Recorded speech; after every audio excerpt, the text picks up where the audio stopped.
इस वीडियो में देखेंगे कि गवर्नमेंट की सोच क्या चल रही है, किस तरह से एग्जाम्स करवाने को लेकर के उनका क्या प्लान है। इसी के साथ साथ हम डिस्कस करेंगे negative effects of zero year और उसी के साथ साथ positive effects of zero year. तो चलिए शुरू करते हैं एक एक करके। मैं आपको बताना चाहता हूँ कि गवर्नमेंट ने सितंबर और अक्टूबर मंथ को अपना बेसिक और मेन पॉइंट बना लिया है, पूरा क्राइटेरिया बना लिया है कि सितंबर और अक्टूबर मंथ में हमें सारी बड़ी बड़ी एग्जाम्स करवानी है, जैसे कि जेई हो गया, नीट हो गया, यूपीएससी की एग्ज़ाम हो गई, सारी की सारी स्टेट में छोटी मोटी जो एग्ज़ाम होती है वो सारी एग्ज़ाम्स भी अब सितंबर और अक्टूबर मंथ में करवाने का सोचा है।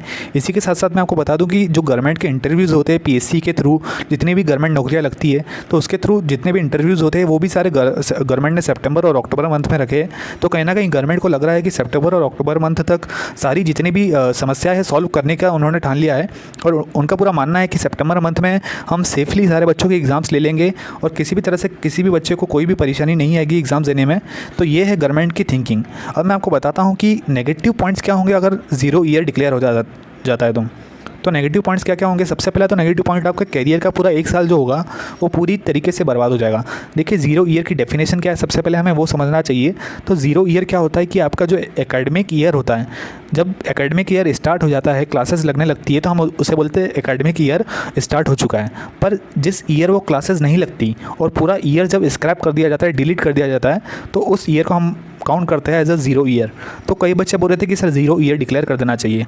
तो इससे किसी और को फ़ायदा या फिर नुकसान नहीं होगा, इससे आपके करियर में ही नुकसान होने वाला है। क्योंकि आगे जा करके जब आप जॉब लेने जाएंगे या फिर कोई भी अगर आगे आप कॉम्पिटिटिव एग्ज़ाम्स में जाएंगे तो वहाँ पर आपकी डिग्री में या फिर आपके पूरे करियर पाथ में एक ज़ीरो ईयर का थप्पा लगेगा। तो यार ये एक बहुत ही ज़्यादा इंपॉर्टेंट पॉइंट है, आपको सोचना चाहिए। और इसी के साथ साथ मैं आपको कुछ पॉजिटिव पॉइंट्स बताना चाहता हूँ जो कि ज़ीरो ईयर से रिलेटेड है। तो ज़ीरो ईयर अगर डिक्लेयर हो जाता है तो ये बेसिकली हमारी सेफ्टी और सिक्योरिटी के लिए अच्छा होगा, क्योंकि अभी कोरोना के केसेस जो कि रेगुलरली काफ़ी थाउजेंड्स में आ रहे हैं और एमआईटी की स्टडी के हिसाब से पर डे के करीबन 2 लाख से ज़्यादा केसेस आएंगे।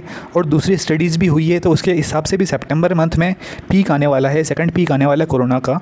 तो इस सिचुएशन में एग्ज़ाम को करवाना बिल्कुल भी पॉसिबल नहीं है। फिर भी अगर हमारी एग्ज़ाम या फिर हमारी गवर्नमेंट को इतना कॉन्फिडेंस है कि वो लोग एग्ज़ाम करवा सकते हैं सेफली, तो फिर ये बहुत ही बड़ा रिस्क होगा हमारे स्टूडेंट्स की लाइफ के लिए और फ्यूचर डॉक्टर्स, फ्यूचर इंजीनियर्स की लाइफ के लिए। अब देखते हैं कि गवर्नमेंट क्या फैसला लेगी। पॉजिटिव पॉइंट तो यही है कि सेफ्टी इंश्योर हो जाएगी हमारी। और दूसरा ये भी पॉइंट है हमारे पास कि नेगेटिव पॉइंट्स में कि हमारा जो एक साल है पूरा बर्बाद होने वाला है, उसका कोई भी हमारा अस्तित्व नहीं निकलेगा अगर आप ज़ीरो ईयर के लिए वोट करते हैं, पॉजिटिवली वोट करते हैं। आप मुझे कमेंट्स में बताइए कि क्या आप एग्री करते हैं कि ज़ीरो ईयर लाना चाहिए या फिर नहीं लाना चाहिए। कैसा आपके क्या सिचुएशन है, आपके माइंड में क्या थॉट्स आ रहे हैं, प्लीज़ मुझे कमेंट्स में बताइएगा। Thank you very much. ये छोटा सा वीडियो था जिसमें मैंने शायद आपको समझाने की कोशिश करी है कि क्या हो सकता है पॉसिबिलिटीज़ अगर ज़ीरो ईयर आ जाता है तो। थैंक यू वेरी मच ये वीडियो लास्ट तक देखने के लिए दोस्तों।